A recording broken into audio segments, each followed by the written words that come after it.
Waalaikumsalam warahmatullahi wabarakatuh. Selamat pagi Bu Pipi, bagaimana kabarnya? Alhamdulillah baik. Baik, oke Bu Pipi, udah siap Bu Pipi untuk saya lakukan observasi di kelas? Oke, siap.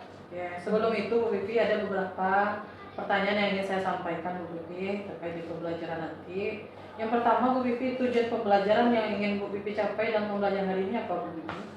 Rancangan untuk tujuan pembelajaran hari ini itu yang pertama itu ada 4 ya. Yang pertama mengidentifikasi ciri atau karakter teks cerita hikayat. Yang kedua mendeskripsikan nilai-nilai dan isi yang terkandung dalam cerita hikayat baik tulisan maupun tulisan. Yang ketiga menganalisis struktur dan kaidah kebahasaan teks dalam cerita hikayat. Dan yang keempat menceritakan kembali isi teks cerita hikayat yang didengar dan yang dibaca. Oke, berarti ada 4 ya Bu, ciri dan karakteristiknya, lalu nilai-nilainya, kemudian analisis struktur, dan menceritakan kembali hikayat tersebut. Gitu. Nah, selanjutnya Bu Pipi, apa area-area pengembangan yang hendak Bu Pipi capai dalam kegiatan tersebut? Oke, dalam area pengembangan dalam pembelajaran itu ada 2, ada dari aspek pengetahuan dan ada dari aspek keterampilan. Sedangkan dari aspek pengetahuan nanti dilihat dari bagaimana siswa itu mengidentifikasi ciri atau karakter yang ditimbulkan dalam teks cerita hikayat. Dan dalam aspek keterampilan itu siswa itu menceritakan kembali apa hasil yang ditemukan dalam cerita hikayat. Oh gitu, berarti berkenaan dengan tujuan ini ya Bu. Ciri dan karakteristik hikayat itu dalam aspek pengetahuan, kemudian menceritakan kembali keterampilan siswa dalam mungkin berbicara ya, atau menyampaikan hasil ya, hasil bacaan tadi. Oke Bu Pipi, nah Bu Pipi terkait dengan area pengembangan ini mungkin ada beberapa seperti strategi, model, metode atau media yang telah Bu Pipi sediakan. Kira-kira apa Bu Pipi yang sudah disediakan? Kalau strateginya adalah pembelajaran itu berdiferensiasi yang terintegrasi dengan sosial dan emosional. Terus nanti siswa itu dibagi beberapa kelompok, itu strateginya. Sedangkan model pembelajaran yang akan saya lakukan yaitu adalah program based learning (PBL). Karena itu menemukan masalah apa yang siswa temukan di dalam suatu cerita. Sedangkan metodenya yaitu ada diskusi kelompok, penugasan dan tanya jawab. Oke, penugasan tanya jawab. Ya. Sedangkan media pembelajarannya itu yaitu beragam contoh teks hikayat dan juga menggunakan Android siswa dan video PPT. Oh, berarti PPT ya Bu? Iya. Oke, berarti itu beberapa strategi Bu Pipi, lalu program based learning itu untuk metode yang Bu Pipi laksanakan, lalu caranya dengan diskusi dan penugasan, kemudian medianya berupa teks hikayat yang Bu Pipi print berarti ya. Nah, lalu juga siswa menggunakan HP-nya atau Android-nya dan PPT yang Bu Pipi sampaikan. Sudah siap semuanya Bu Pipi? Alhamdulillah siap. Oke, sudah siap kita untuk menuju kelas Bu Pipi? Siap. Oke, mudah-mudahan lancar itu. Assalamualaikum warahmatullahi wabarakatuh. Waalaikumsalam warahmatullahi wabarakatuh. Bagaimana hari ini? Alhamdulillah. Alhamdulillah. Sebelum kita memulai pembelajaran, Ibu akan tes konsentrasi Anda terlebih dahulu. Silakan Anda berdiri. Silakan Anda berdiri. Ya, petunjuknya adalah Anda lihat jari Ibu, Anda angkat jarinya, ya, dan lihat ke jari Ibu, ya, lihat ke jari Ibu ya. Lihat ke jari Ibu, putar ke kiri, ya, putar ke kanan. Dah, silakan Anda pegang dahinya, pegang hidungnya, pegang telinganya,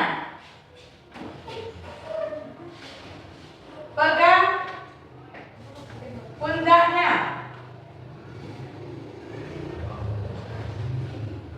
Sekali lagi, masih ada yang belum konsentrasi ya. Silakan pegang mulutnya. Mulut Mulut yang mana? Mulut yang mana? Matanya yang mana? Kalau misalkan ibu suruh ya, pegang matanya, pegangnya mata, bukan dahinya ya. banyak siswa-siswa yang belum konsentrasi dalam pembelajaran Ibu hari ini. Sekali lagi ya, semuanya harus ada konsentrasinya. Silakan pegang mulutnya.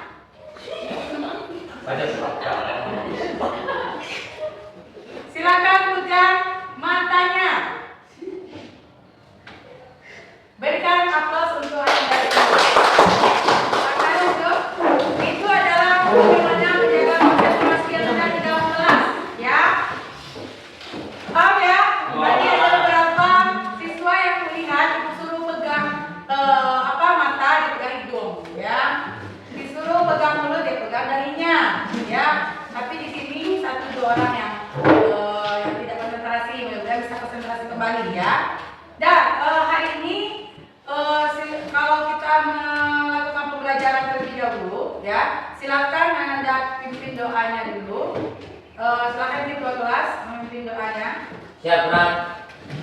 Abad gerak. Kita gerak. Berdoa mulai. Bismillahirrahmanirrahim.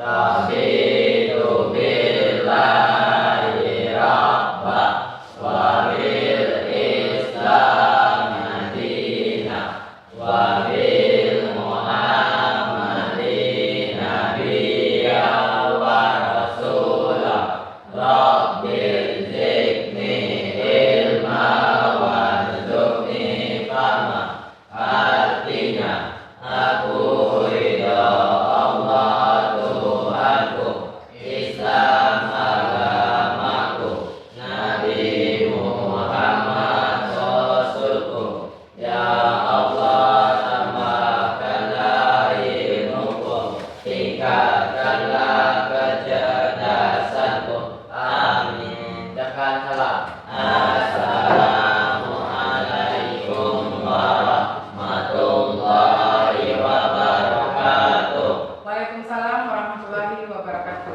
Hari ini Ibu mengambil absen. Siapa yang tidak hadir hari ini? Bapak Fisabila, Novialdi Armando, Nurul Salsabila, Raifan, Surya Ahmad Dayudi, Yasirli Amri, Zahara Yuliza. Berarti ada beberapa siswa atau teman Anda yang tidak hadir, ya.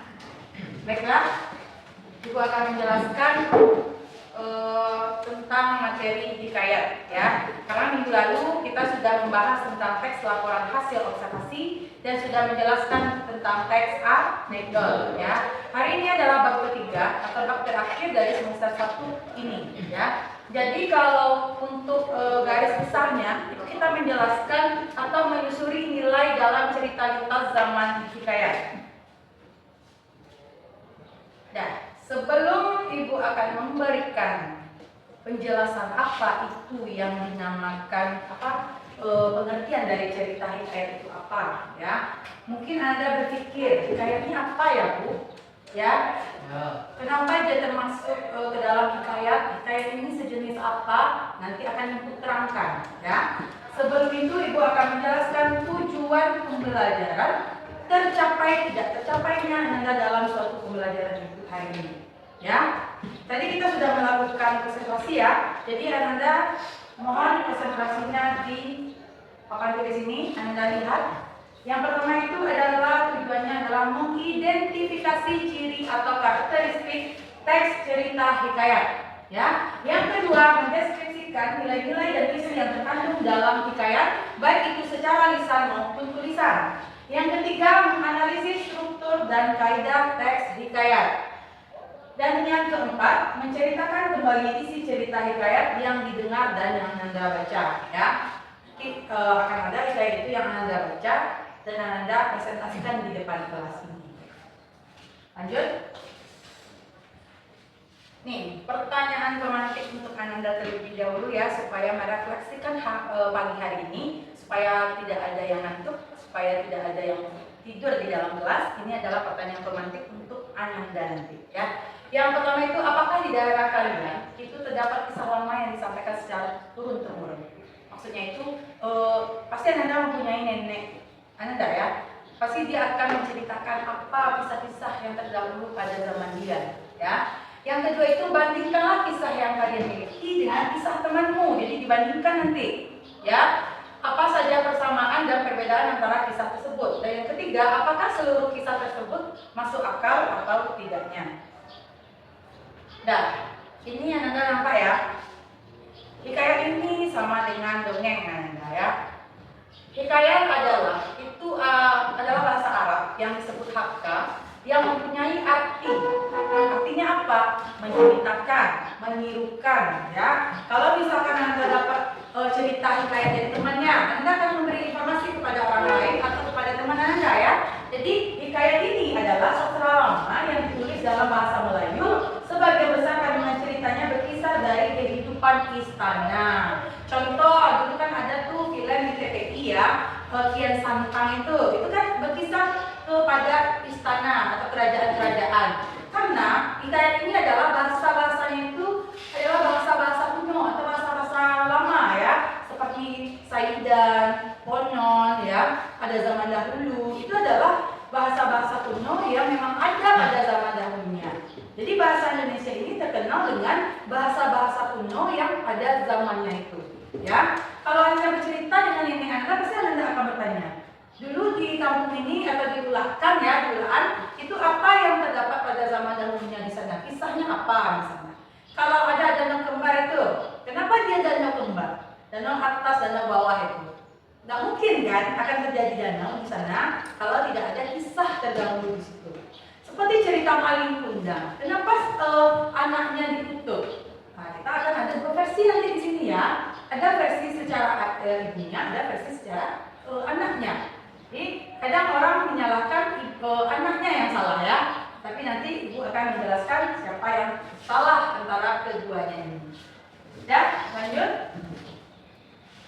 Ini ciri-ciri hikayat. Yang pertama itu dia berkisar dari tokoh raja dan kerajaan, sama dengan istana sentris ya. Yang kedua bersifat pralogis, yaitu mempunyai logika tersendiri yang tidak sama dengan logika umum atau juga tidak cerita-cerita fantasi Anda. Jadi cerita hikayat ini dia tidak tahu siapa pengarangnya, siapa penulisnya, itu memang tidak dibolehkan untuk membuatkan penulisnya siapa.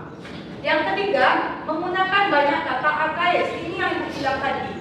Bahasa-bahasa kuno itu larinya ke bahasa arkais tadi ya. Contoh ada haktisi, itu dongeng inilah yang tidak mempunyai pengarangnya. Lanjut, tema dominan dalam hikayat adalah petualangan. Ya, mungkin siswa-siswa ibu di sini sudah banyak membaca tentang hikayat atau menonton hikayat ya. Pasti Anda akan tahu, oh ini ceritanya tentang hikayat ini ya. Kalau dulu pembahasan di KPSP itu namanya dongeng ya. Larinya ke cerita anak ini sebenarnya, tapi diintegrasikan lagi ya ke dalam kurikulum merdeka. Penokohan dalam hikayat bersifat hitam putih, jadi tidak seluruh orang itu baik ya, tidak seluruh orang itu jahat. Ya, dalam kehidupan kita pasti ada manusia yang seperti itu juga ya, ada baik dan ada buruknya, ada hitam, ada putih ya, ada bawang merah, ada bawang putih ya. Nah, itu adalah yang bersifat, maksudnya tokohnya itu diungkapkan baik, sedangkan tokoh yang jahat itu memang diungkapkan dengan jahatnya. Unsur intrinsik di sini ada, Anda lihat ya, ada 5. Yang pertama itu tema. Ibu tidak harus bilang tema itu apa lagi ya, karena tema itu selalu ibu perbincangkan setiap masuk ke kelas. Tema dengan judul itu berbeda, jangan sampai salah tafsiran. Ini kan siswa kan banyak nih salah tafsiran terhadap tema dan judul. Tema itu adalah apa topik yang akan Anda ambil, misalnya tentang kesehatan, tentang keuangan, atau tentang kebanjiran, itu adalah tema. Ya. Sedangkan untuk yang judul itu apa garis besar dari si tema tadi. Ya. Jadi harus tahu Anda itu ya. Tema itu adalah inti atau ide pokok yang akan diceritakan. Jadi kalau misalkan tidak ada judul, gimana Anda akan tahu inti cerita di dalam sebuah hikayat. Yang kedua ada amanat. Amanat tahu? Masa yang amanat nggak tahu Anda? Apa amanat itu Rafi? Sebuah kesepadan dan kebenaran. Ya, amanat itu adalah pesan yang disampaikan dalam suatu cerita. Ya, amanah itu perlu Ananda. Ananda ini nonton ini tidak menonton saja, tapi mengambil kesimpulan yang ada di dalam suatu cerita. Ya, dengan hanya saja Ananda tuh main HP, Ananda punya HP ya, bisa dilihat di YouTube Ananda masing-masing. Nah, yang latar itu adalah ada 3, ada latar tempat, ya, latar waktu, oke. Latar apa lagi? Suasana. Nah, masih ada yang tidak konsentrasi ini ya. Jadi harus konsentrasi Anda. Kalau tidak konsentrasi Anda tidak akan tahu. Ini setiap kali di SMP mungkin dipelajari juga ini ya. Unsur intrinsik ini tidak lari dengan pembahasan dari fiksi dan non fiksi. Ya, karena dia masuk ini. Nah, latar itu ada 3, latar tempat, latar waktu, latar suasana. Kalau latar tempat, di mana tempat terjadinya kisah itu? Ya, kalau waktu jam berapa, hari kapan ya, itu disebutkan di latar waktu. Latar suasana apakah mencekam ataupun itu bahagia dalam ceritanya atau kesedihan ya, semuanya ada di latar suasana. Lanjut ke penokohan. Penokohan ini dia ada teknik dalam menggambarkan karakter seorang tokoh ya. Baik orangnya itu tadi Ibu lihat dari karakternya. Di kehidupan kita sehari-hari ini juga ada karakter Anda masing-masing. Yang mana yang mau belajar, yang mana yang tidak mau belajar, itu tergantung penokohan orang atau tokoh seseorang tersebut. Ya, niat tidak niatnya. Sama orang melakukan penokohan ini ada dalam bentuk analitik, ada bentuk dramatik. Jadi di dalam hikayat ada yang namanya drama, Anda ya, membuat skenario yang panjang. Kalau di dalam kehidupan sehari-hari juga ada, Bu, perut saya sakit Bu, padahal sih sehat-sehat saja. Bu, kepala saya pusing Bu, bolehkah saya izin Bu? Itu Anda menggunakan dramatik ya. Skenario yang Anda sampaikan untuk berpura-pura dalam meminta izin. Lanjut ke alur. Alur baru rangkaian ceritanya ya. Apakah boleh kalau kita menjelaskan langsung ke penutup? Enggak ya? Enggak boleh Anda. Kita harus menjabarkan rangkaian cerita dari awal sampai akhir. Ya, maupun itu dia maju mundur atau dia mundur atau dia bolak-balik ceritanya, yang penting rangkaian ceritanya harus harus spesifik. Contohnya ada alur pedih, tragis, penghukuman, sinis, dan kekaguman. Kalau untuk alur itu banyak sekali, ada 20 alur. Itu tidak seluruhnya ada alur yang dimasukkan ke 20-nya ya. Boleh Anda ambil 1, boleh 2 ya. Sama dengan latar di dalam hikayat tidak seluruh latar yang ada ketiga ini ya. Kadang dia 2-nya. Nah, latar waktu dengan latar suasana. Waktunya tidak disebutkan di dalam hikayat. Lanjut. Nah, ini nilai ekstrinsik ya. Ada in dan ada X. Di sini ada nilai sosial, budaya, nilai agama, dan nilai pendidikan. Bu, di mana ini dilihat keempat ini Bu unsur pembangun ini? Di suatu cerita Anda. Sebenarnya kalau Anda kritis, kalau Anda kalau Anda detail di dalam suatu cerita sudah ada isinya Anda tinggal menggarisbawahi dan Anda bisa membuatnya saja lagi. Inti topik ini adalah Anda membaca. Ya, keterampilan dalam berbahasa itu ada 4 ya. Ada keterampilan berbicara, menyimak ya, menulis dan mendengarkan. Ya, kalau misalkan keempat ini hilang 1, berarti keterampilan berbahasa Anda, kalau di tes Anda kurang dari nilainya. Ada namanya kemahiran berbahasa Anda namanya. Ya, jadi ini namanya Anda akan tampil nanti adalah Anda menggunakan keterampilan berbicara. Nah, struktur hikayat. Struktur hikayat di sini dia ada 5, ada abstrak, ya, ada orientasi, ada krisis, ada koda, ada reaksi. Bu, kenapa ini sama strukturnya dengan teks anekdot? Sama Anda. Yang membedakan adalah teksnya. Di dalam abstrak, di teks anekdot juga ada abstrak. Abstrak itu adalah awal dalam cerita atau pendahuluannya apa, ya. Sedangkan orientasi itu berkaitan dengan beberapa aspek, mulai dari aspek waktu, tempat, dan suasana yang dilengkap tadi Anda, menjelaskan di mana terjadinya hikayat tersebut atau kisah tersebut.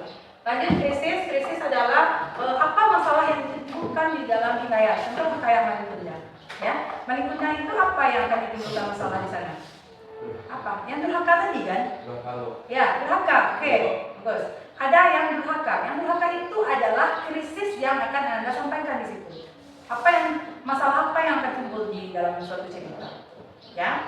Lanjut koda. koda itu adalah nilai maupun pelajaran yang bisa diambil dari suatu teks cerita. Ini adalah kalau koda ini sudah bentuknya. Sedangkan reaksi adalah bagaimana menyelesaikan dari yang si krisis tadi. Nah, kalau kaidah kebahasaannya ini ada konjungsi temporal, ada antonomasia, ada personifikasi, ada simile. Ini adalah bagian-bagian majas ya, ada personifikasi ya. Mungkin kalau siswa itu hanya 3 yang dia tahu itu ya, generalisasi, personifikasi, dan majas hiperbola ya. Itu Anda pasti akan tahu. Nah, konjungsi temporal adalah urutan waktu untuk menyatakan urutan sebuah kejadian ya. Misalnya Alkisah, bermula atau sebermula. Itu kan ini adalah kata-kata bahasa kuno yang lamanya. Ya, kalau dipakai untuk KBBI ini semua kata atau yang bisa pakai kalimatnya banyak masalah. Kalau menggunakan kalimat menggunakan KBBI yang baru sekarang. Ya. Contoh saya terima kasih itu biasanya kan di spasi itu terima kasih ya. Sekarang tidak diperbolehkan di spasi, digabung. Terima kasih. Itu semuanya sudah ada di KBBI yang terbaru. Makanya Anda baca-baca KBBI 5, Anda akan tahu itu bahasa-bahasa atau kata-kata yang dibawa di sana. Nah ini yang tadi ya, metafora, hiperbola, ini yang ini berupa majas ya. Majas ini banyak ya. Kalau untuk siswa yang pahami ini ya, yang dilihat, dia tahunya itu hanya 3 ya, personifikasi, hiperbola, dan metafora ya. Generalisasi itu 1-2 orang yang paham. Tapi Anda harus paham semuanya Anda ya, dari simile, dari metafora, dari dari hiperbola, dari simile, itu pokoknya personifikasi semuanya harus tahu.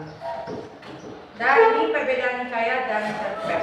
Kenapa cerpen termasuk ke dalam hikayat? Ya, ini penjelasannya. Kalau dia ini kan hanya perbedaan ya. Kalau dalam hikayat lebih banyak dibanding dengan tokoh dalam cerpen. Kalau cerpen tokohnya banyak ya, kalau hikayat sedikit. Sedangkan dari latarnya hikayat itu lebih kompleks, tidak sesederhana cerpen. Ya, cerpen itu kan sekali dibaca habis. Hikayat juga seperti itu juga, tapi lebih simple yang di hikayat, lebih kompleks. Dan ini langkah-langkah bagaimana nanti menceritakan kembali isi cerita dalam hikayat. Yang pertama itu sebenarnya ini tidak terlepas kalau kita siswa bahasa Indonesia, karena belajar bahasa Indonesia kita gunakan bahasa Indonesia yang baik dan benar ya. Kalau ada teks dibaca terlebih dahulu, kenapa soal-soal itu menjebak? Karena Anda tidak membaca ya. Tiang itu membaca. Kalau Anda tidak membaca, tidak tahu apa yang akan disampaikan ya. Ini langkah 1, langkah 2, sampai langkah ke-6. Nah, mungkin itu saja materi yang bisa Ibu sampaikan. Yang tidur-tidur ini gimana ini? Kita tes konsentrasinya terlebih dahulu lagi. Angkat. Nah, itulah materi hari ini yang Ibu sampaikan ya, tentang hikayat. Setelah Ibu menjelaskan ini, apakah ada beberapa siswa yang ingin ditanyakan dalam pembelajaran hari ini? Silakan. Silakan ditanyakan. Silakan. Zahra, jangan ditanyakan. Tidak apa-apa, jangan takut untuk berbicara, karena akan dilatih di sini. Ya. Kenapa Anda berbicara ke depan itu langsung ada yang pingsan, ada yang nangis, ada yang nggak sanggup ke depan? Kenapa? Karena Anda tidak berlatih untuk berbicara. Silakan. Saya mau bertanya, Bu. Oke.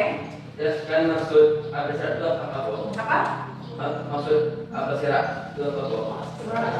Oh, abstrak. Tambah serak ya. Jadi abstrak adalah bagian awal dalam cerita.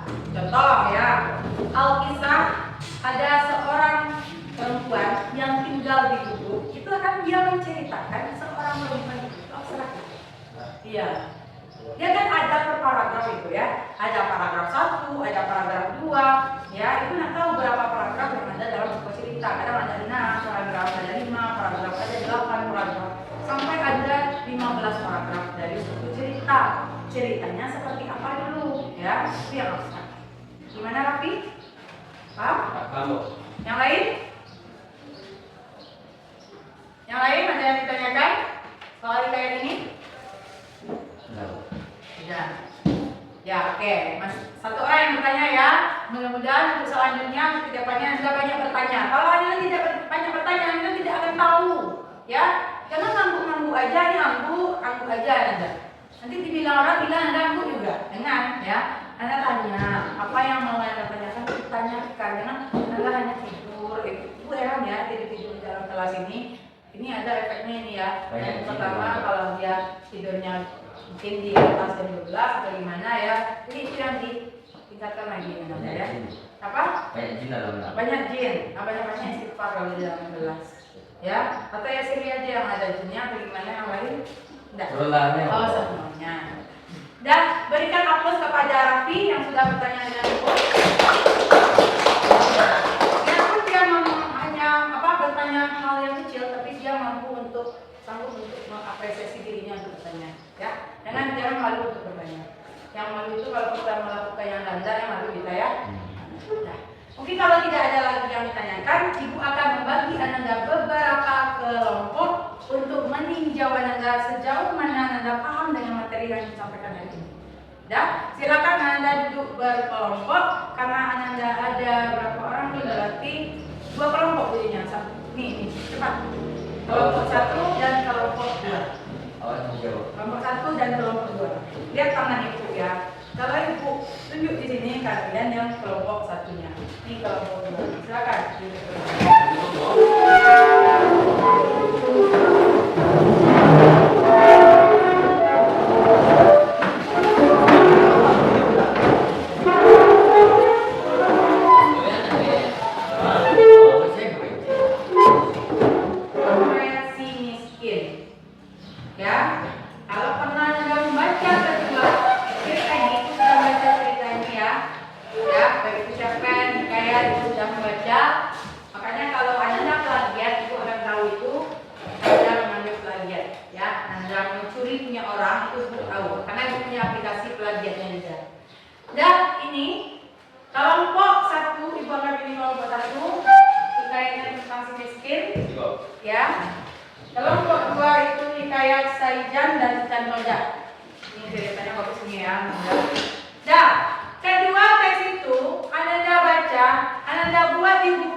Iya.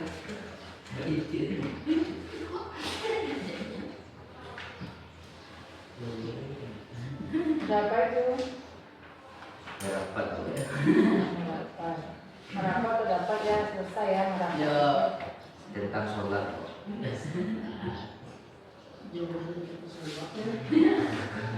Baiklah, kelompok 1 akan mempresentasikan hasil yang didapatkan dari cerita si miskin. Silakan, Joro, ke depan kelas. Tolong didengarkan kelompok 2, karena kelompok 2 akan mempresentasikan juga hasil yang didapatkan. Assalamualaikum warahmatullahi wabarakatuh. Waalaikumsalam warahmatullahi wabarakatuh. Saya perwakilan dari kelompok 1 akan mempresentasikan hasil diskusi kelompok kami. Struktur yang terkandung dalam teks cerita Hadis Si Miskin ada abstrak, orientasi, dan krisis yang didapatkan oleh kelompok kami. Abstrak yang didapat adalah asal saja kayangan dan jadi demikian karena disumpahi oleh Batara Indira. Terlantar di negeri Antah Bantah dan keduanya sangat benci orang. Orientasinya maka terlalulah sebal hati suaminya itu melihatkan akan kelakuan istrinya itu seperti orang yang hendak mati. Rupanya tiadalah berdaya lagi, maka suaminya itu pun pergi menghadap Maharaja Indra Dewa itu. Maka baginda itu pun sedang ramai dihadap oleh segala raja-raja. Maka si miskin datanglah, lalu masuk ke dalam sekali. Maka titah baginda, hai miskin, apa kehendakmu?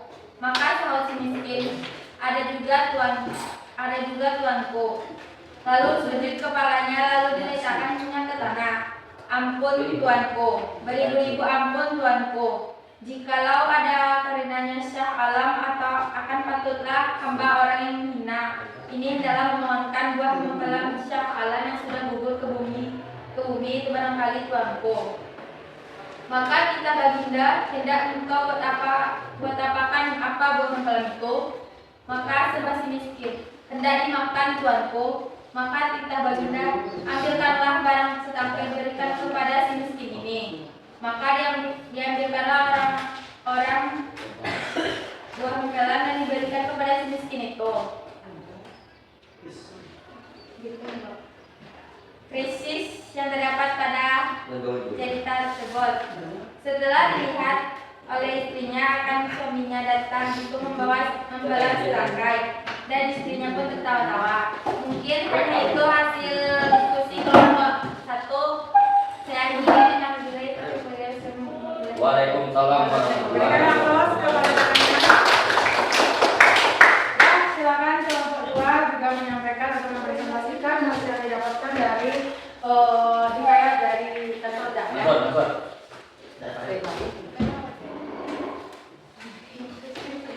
Silakan Soalnya.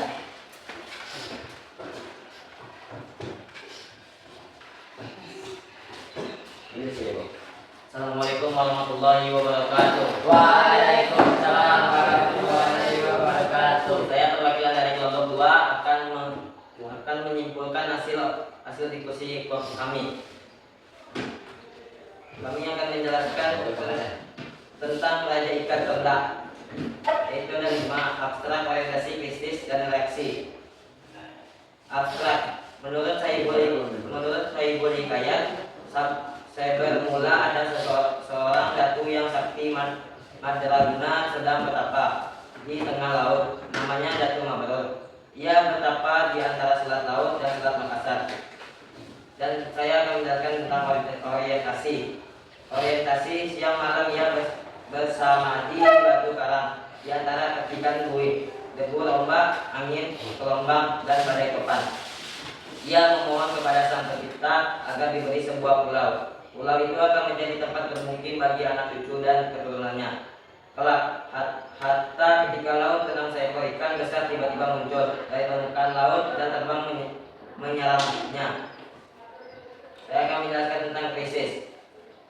krisis berinsut dari tempat duduk maupun membuka mata. Datu menefisirangkan mendadak itu.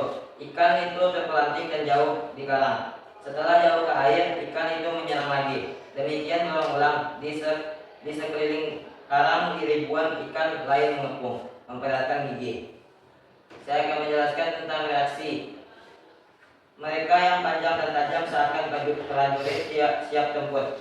Pada serangnya yang terakhir ikan itu terpelanting jatuh. Persis saat Datu Mabrur membuka matanya. Hai ikan, apa maksudmu mengganggu sama Niko? Ikan, apa kamu? Apapun permintaanmu, kami akan memenuhi Datu. Ingin istana bawah laut yang terbuat dari emas dan permata, dilayani ikan duyung dan gurita. Ingin berkeliling dunia bersama ikan paus dan lumba-lumba. Sekian dari kelompok kami. Terima kasih. Assalamualaikum warahmatullahi wabarakatuh. Nah, itulah yang didapatkan dari yang Anda presentasikan hari ini, ya. Tadi ada beberapa yang Ibu lihat, ya, ada yang Ibu amati. Anda lupa menyampaikan nilai apa yang terkandung dalam sebuah ceritanya. Ya. Nilai itu harus ada, ya. Biarpun dia tidak ada keempat nilai itu, ada nilai agama, ada nilai moral, ya, ada nilai pendidikan, dan ada nilai sosial. Keempat itu harus ada. Paling tidaknya satu, ya, nilainya. Ya, itu yang tidak ditampilkan oleh dan tidak dijelaskan oleh kelompok 1 dan kelompok 2. Sejak mungkin hari ini Ibu mau bertanya dulu ke Ananda untuk merefleksi diri Ananda. Kelompok 1, apa kendala selama Ananda mengerjakan tugas dari Ibu tentang cerita itu? Apa kendalanya? Kendalanya apa? Apakah sudah tercapai rasanya dalam memberikan tugas yang Ibu berikan? Hambatannya? Tidak ada. Berarti lancar. Iya. Pasti ada kendala, ya, yang ditimbulkan dalam pembelajaran hari ini.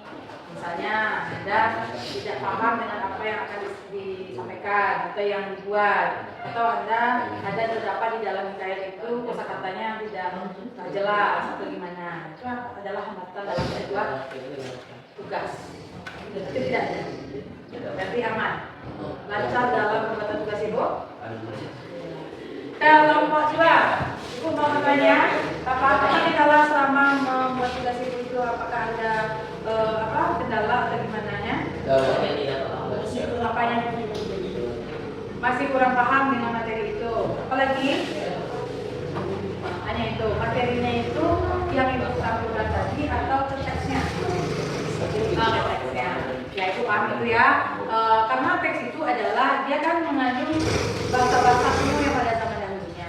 Jadi mungkin dengan bahasanya itu belum baku lagi, ya. Maksudnya masih kosakata yang tidak kalian pahami. Makanya harus ada aplikasi KBBI, ya.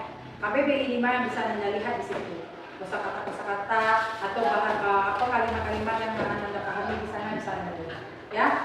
Alhamdulillah.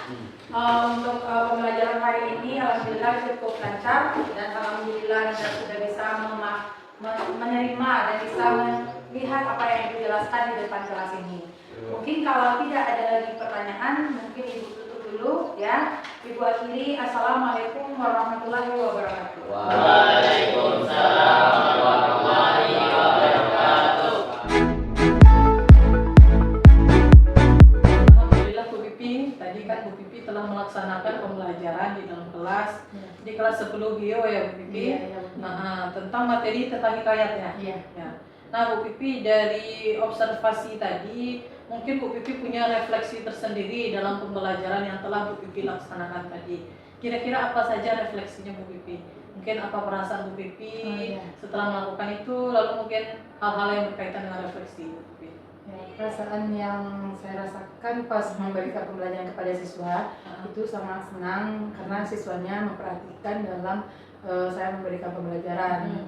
Pada umumnya dalam segi hikayat. Nah, hikayat ini kan ada di kehidupan sehari-hari dan mengajarkan karakter siswa tersebut. Ya. Dan beberapa yang ditemukan tadi ada beberapa atau 1-2 orang yang tidur di dalam kelas atau mungkin ada masalah atau gimana nggak tahu, tapi setelah itu dibangunkan lagi.